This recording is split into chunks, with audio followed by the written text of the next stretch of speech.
आप अपने छोटे से लैंड में किस तरीके का फार्मिंग किया जाए इसका आइडिया चाहते हैं, वो भी इंडिया में, तो आज के इस पूरे वीडियो में बने रहेगा। हेलो दोस्तों, मैं विवेक गहतराज, फाउंडर और क्रिएटर किसान बिजनेस क्लिनिक। देखिए, कभी कभी क्या होता है, अपने वीकनेस को पहचानना ही सबसे बड़ी अपने आप में स्ट्रेंथ होती है। तो ये बात अच्छी है कि आप ये समझ चुके हैं कि आपके छोटे लैंड में फार्मिंग के वॉल्यूम में कुछ प्रोडक्शन आप नहीं कर सकते, तो इसका अल्टरनेट समझने के लिए ही आप अपने छोटे लैंड में किस तरीके का फार्मिंग किया जाए इसका एक आइडिया इंडिया में लेना चाहते हैं। ये एक बहुत अच्छी बात है कि आपने अपने इस वीकनेस को अपना एक स्ट्रेंथ बनाने के बारे में सोचा, और इसलिए आज का ये वीडियो आप किसान बिजनेस क्लिनिक के इस चैनल पे देख रहे हैं। तो देखिए, सबसे पहले इस बात की क्लैरिटी करते हैं कि आप अपने छोटे से लैंड में फार्मिंग का आइडिया क्यों चाहते हैं, इसके पीछे का पर्पस क्या है आपका।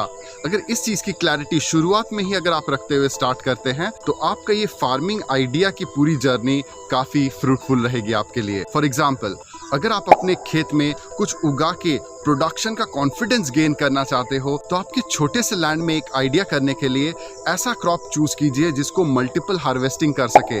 जैसे भिंडी हो गई, लौकी हो गई, टमाटर हो गया, या फिर इसी टाइप के क्रॉप आप सिलेक्ट कीजिए जिसको मल्टीपल हार्वेस्टिंग कर सकते हैं, जिससे कि आपका जो मेन पर्पस है कि प्रोडक्शन का कॉन्फिडेंस बिल्ड करना, क्योंकि आज तक इससे पहले हो सकता है आपने सिर्फ गमलों में ही उगाया है, या फिर इससे पहले आपने कभी उगाया ही नहीं। और मान लीजिए आप अपने खेत को एक हॉबी फार्म की तरह नहीं, एक प्रोफेशनल फार्म की तरह अगर चलाना चाहते हैं, तो आपको इसका बिजनेस सेंस समझना पड़ेगा।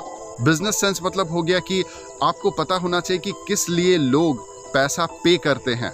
लोग पैसा पे करते हैं प्रॉब्लम्स के लिए नहीं, अपने चैलेंजेस को अचीव करने के लिए नहीं, बल्कि अपने इमीडिएट पेन को सॉल्व करने के लिए वो पैसा पे करते हैं। तो आपको अपने छोटे से फार्म के लिए राइट प्रोडक्ट मार्केट फिट की समझ बिठानी पड़ेगी। अब मैं आपको एग्जांपल देता हूं इजराइल का। जैसे कि आपको पता है कि इजराइल फार्मिंग और एग्रीकल्चर टेक्नोलॉजीज में प्रोडक्शन को लेके काफ़ी ज़्यादा एडवांस है। तो उन्होंने क्या किया कि अपने छोटे कंट्री होने के बावजूद भी उन्होंने टेक्नोलॉजी डेवलप करी और उसको लाइसेंस आउट करके दूसरे कंट्रीज इंक्लूडिंग इंडिया को भी दे दिया। ठीक है, तो ये इस तरीके से उन लोग बिजनेस करते थे। वहीं आपका लैंड भी छोटा है, सो इन दैट केस फार्मिंग के प्रोडक्शन का महारत आपको खुद अपने खेत में, भले ही छोटा क्यों ना हो, उसको डेवलप करना पड़ेगा। मैं इस चीज का छोटा सा एग्जांपल अपने खुद के लाइफ से देता हूँ। ये बात आज से 8 से 10 साल पहले की है, जब हम लोग शुरुआती दौर में थे और हम मार्केट तलाश रहे थे। तो हम बनारस के उधर एक बहुत ही अच्छा बर्गर रेस्टोरेंट था और उसमें लिट्यूस आइसबर्ग की बहुत अच्छी खपत थी। मान लीजिए एक एक महीने में 30-30 हज़ार रुपए का वो बिजनेस बाहर के वेंडर्स को देते थे बनारस में, जो कि दिल्ली से लिट्यूस आइसबर्ग पुराना, गला सड़ा, सूखा हुआ, किसी भी साइज में, किसी भी टेक्सचर में वो लाके दे देते थे, और उसका प्राइस भी बहुत हाई था, जिससे कि वो क्लाइंट काफ़ी ज़्यादा परेशान रहता था। तो जैसे ही हमको इस बारे में पता चला, हम तुरंत उनसे मिलने गए, उनकी रिक्वायरमेंट समझने की कोशिश करी। एक तो उनको क्वालिटी नहीं मिल पा रही थी, दूसरा प्राइस बहुत हाई था, और तीसरा टाइम बहुत लगता था कि आज ऑर्डर किया, उसके बाद 1 से 2 दिन के बाद वो पहुंचता था। और इससे भी वर्स क्या था कि वो अगर मान लीजिए कोहरा हो गया, बारिश हो गया, किसी वजह से ट्रेन अगर लेट हो गई दिल्ली से आने में, सो इन दैट केस उसका बिजनेस वहीं पे धरा का धरा रह जाता था। तो पेन एरिया काफ़ी ज़्यादा थी हमारे क्लाइंट की। तो अब हमने सोचा कि क्यों ना उनको लोकल हम लोग खुद उगा के उनको दे।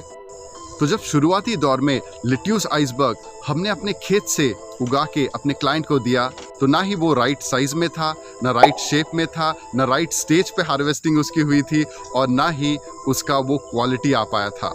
तो चारों तरफ हम लोग चारों खाने चित थे, जिसके लिए हमें अपने क्लाइंट से काफ़ी ज़्यादा क्रिटिसिज्म फेस करना पड़ा। हमारे लिट्यूस आइसबर्ग रिजेक्ट हो गए, उसके पत्तों को छील छील के फेंक दिया गया, और ऐसे ही बहुत सारी चीज़ों के चलते हमारा जो टीम था बहुत ही ज़्यादा डिमोरलाइज हो गया, डेविस्टेटेड हो गया। तो जो वो बर्गर बनाने वाली जो फास्ट फूड रेस्टोरेंट था, उसी के जो मैनेजर को हम पे दया आ गया, और उन्होंने आके हमें बताया कि ऐसा ही हाल है, दूसरे किसानों का भी होता है। वो बड़े बड़े लिट्यूस आइसबर्ग लेके आ जाते हैं, क्वालिटी को नहीं समझ पाते हैं, उसकी क्वांटिटी इन डिमांड कितनी हमें चाहिए, वो क्वांटिटी और क्वालिटी को ना समझने कारण एक झटके में बड़ा प्रोडक्शन, वो भी पुअर क्वालिटी का लेके आ जाते हैं, और इसी कारण वो अपने फार्मिंग के बिजनेस में रिजेक्ट होके फेल हो जाते हैं।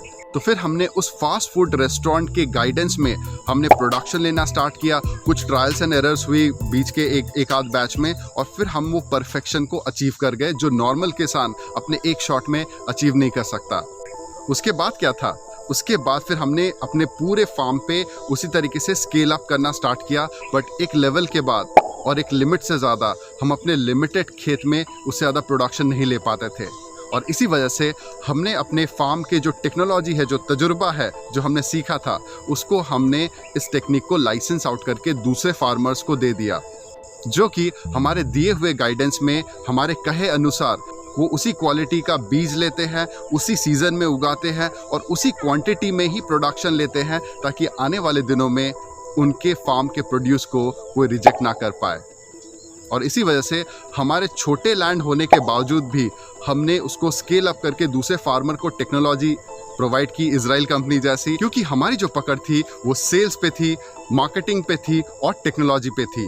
और इसी वजह से ज़्यादातर किसान अगर हमसे छूट के भी अगर डायरेक्ट कस्टमर तक पहुंचने की कोशिश करे, फिर भी वो नहीं पहुंच पाते थे, क्योंकि हमारे पास वो टेक्नोलॉजी थी। तो जैसा कि आपको पता है कि लिट्यूस आइसबर्ग सिर्फ विंटर के ही सीजन में ज़्यादातर किसान ग्रो कर पाते हैं। विंटर के बाद बाकी का पूरा साल भर वो ऐसे ही खाली बैठे रहते हैं, और हमारे क्लाइंट को पूरे साल भर लिट्यूस आइसबर्ग का सप्लाई चाहिए होता था, जो कि ज़्यादातर केस में हिमाचल या उत्तराखंड से आता था। दिल्ली होते हुए जब तक उन तक बनारस में पहुंचता था, तब तक वो काफ़ी रूखा सूखा और पुराना बासी हो चुका होता था, जिसका कि ज़्यादा प्रीमियम प्राइस वो बिना मतलब का पे कर रहे थे।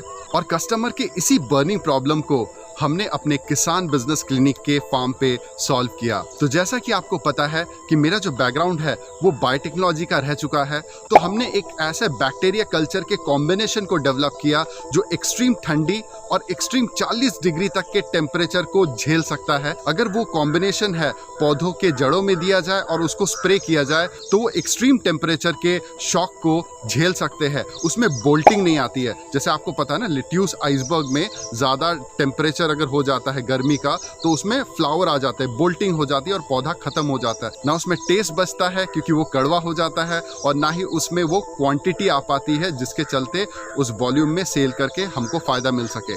और यही वो टेक्नोलॉजी थी जिसके बदौलत दूसरे फार्मर्स को हमारे साथ काम करना उनकी मजबूरी और ज़रूरी थी। तो आपको अपने छोटे से फार्म में ये देखना है कि आप अपने फार्म को एक पायलट प्रोजेक्ट करने के तरीके से अपने फार्म में ये टेक्नोलॉजी अगर डेवलप कर सको, तो कोई बात नहीं, आप इस टेक्नोलॉजी को लाइसेंस आउट करके किसानों को दे सकते हैं, और वहाँ से बड़ा मार्केट पकड़ के डिमांड एंड सप्लाई के साइंस को आप मीट भी कर सकते हैं।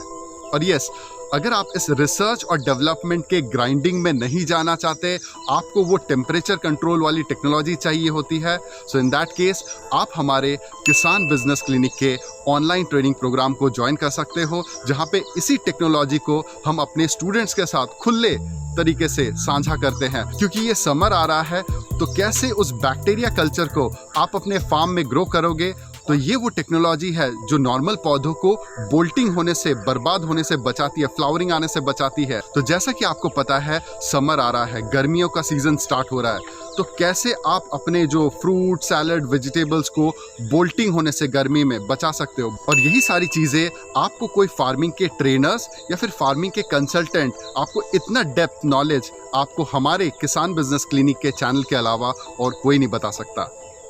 तो आज की इस पूरे वीडियो में आपने क्या सीखा? आपने ये सीखा कि सबसे पहले, भले ही आपका छोटा फार्मिंग का लैंड क्यों ना हो, उसमें फार्मिंग का आइडिया आप ज़रूर ढूंढ रहे हैं, बट आपके आइडिया के पीछे एक क्लैरिटी, पर्पस का होना बहुत ही ज़्यादा ज़रूरी है। पर्पस मतलब क्या आप अपने छोटे से ज़मीन पे आप फार्मिंग का कॉन्फिडेंस गेन करने के लिए करना चाहते हो फार्मिंग, या फिर आप अपने हॉबी, शौकिया तौर पे आप उसको कर रहे हो, या फिर एक प्रोफेशनल लेवल के तरीके से एक बिजनेस को रन करने के तरीके से आप फार्मिंग को करना चाहते हो, जिसको कि बाद में इजराइल की तरह आप लाइसेंस आउट करके दूसरे किसानों को भी जागरूक करके उनके लिए मार्केट, टेक्नोलॉजी और बिजनेस करने में मदद कर सको। इसमें आपकी बिल्कुल कोई गलती नहीं है कि फार्मिंग आइडियाज़ के नाम पे कोई भी कहीं से भी कुछ भी बोल के चला जाता है, बिना आपके पर्सनल सिचुएशन और सर्कमस्टांसेस को समझे हुए। मतलब कि आपके एरिया को देखते हुए, आपके सिचुएशन को समझते हुए कौन सा फार्मिंग करना आपके लिए फिट बैठता है, इस जर्नी में आप अकेले पड़ जाते हो। आप खुद ही कोशिश करते हो कि ये फिगर आउट करना कि भैया क्या करना सही होगा, पर क्रॉप वाइज किस में ज़्यादा हमें रेट ज़्यादा मिलेगा। और यही वो चक्कर है जिसमें ज़्यादातर लोग फार्मिंग में डूब जाते हैं। तो अगर आज का वीडियो आपको पसंद आया है, लाइक कीजिए, शेयर कीजिए और सब्सक्राइब कीजिए। और यस, आज का ये वीडियो अपने उन दोस्तों के साथ आप शेयर कीजिए ही कीजिए जो फार्मिंग का आइडिया अपने छोटे लैंड पे करना चाहते हैं, बट उनको प्रोफेशनल लेवल का गाइडेंस देने वाला कोई नहीं है। तो उनके साथ आज का ये वीडियो शेयर आप कीजिए ही कीजिए। धन्यवाद।